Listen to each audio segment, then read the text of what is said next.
एक समय की बात है। एक राज्य में एक प्रतापी राजा राज करता था। एक दिन उसके दरबार में एक विदेशी आगंतुक आया और उसने राजा को एक सुंदर पत्थर उपहार में दिया। राजा वह पत्थर देख बहुत प्रसन्न हुआ। उसने उस पत्थर से भगवान विष्णु की प्रतिमा का निर्माण कर उसे राज्य के मंदिर में स्थापित करने का निर्णय लिया और प्रतिमा निर्माण का कार्य राज्य के महामंत्री को सौंप दिया।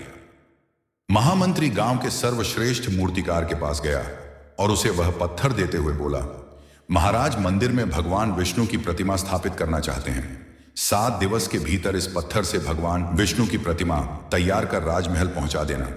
इसके लिए तुम्हें 50 स्वर्ण मुद्राएं दी जाएंगी। 50 स्वर्ण मुद्राओं की बात सुनकर मूर्तिकार खुश हो गया और महामंत्री के जाने के उपरांत प्रतिमा का निर्माण कार्य प्रारंभ करने के उद्देश्य से अपने औजार निकाल लिए।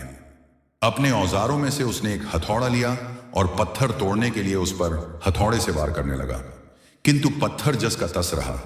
मूर्तिकार ने हथौड़े के कई वार पत्थर पर किए, किंतु पत्थर नहीं टूटा। 50 बार प्रयास करने के उपरांत मूर्तिकार ने अंतिम बार प्रयास करने के उद्देश्य से हथौड़ा उठाया, किंतु यह सोचकर हथौड़े पर प्रहार करने के पूर्व ही उसने हाथ खींच लिया कि जब 50 बार वार करने से पत्थर नहीं टूटा तो अब क्या टूटेगा। वह पत्थर लेकर वापस महामंत्री के पास गया और उसे यह कह वापस कराया कि इस पत्थर को तोड़ना नामुमकिन है, इसलिए इससे भगवान विष्णु की प्रतिमा नहीं बन सकती। महामंत्री को राजा का आदेश हर स्थिति में पूर्ण करना था, इसलिए उसने भगवान विष्णु की प्रतिमा निर्मित करने का कार्य गांव के एक साधारण से मूर्तिकार को सौंप दिया। पत्थर लेकर मूर्तिकार ने महामंत्री के सामने ही उस पर हथौड़े से प्रहार किया और वह पत्थर एक बार में ही टूट गया।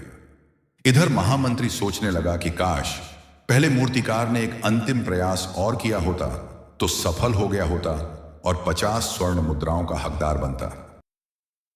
मित्रों, हम भी अपने जीवन में ऐसी परिस्थितियों से दो चार होते रहते हैं। कई बार किसी कार्य को करने के पूर्व या किसी समस्या के सामने आने पर उसका निराकरण करने के पूर्व ही हमारा आत्मविश्वास डगमगा जाता है और हम प्रयास किए बिना ही हार मान लेते हैं। कई बार हम 1-2 प्रयास में असफलता मिलने पर आगे प्रयास करना छोड़ देते हैं, जबकि हो सकता है कि कुछ प्रयास और करने पर कार्य पूर्ण हो जाता या समस्या का समाधान हो जाता। यदि जीवन में सफलता प्राप्त करनी है तो बार बार असफल होने पर भी तब तक प्रयास करना नहीं छोड़ना चाहिए जब तक सफलता नहीं मिल जाती। क्या पता जिस प्रयास को करने के पूर्व हम हाथ खींच लें वही हमारा अंतिम प्रयास हो और उसमें हमें कामयाबी प्राप्त हो जाए।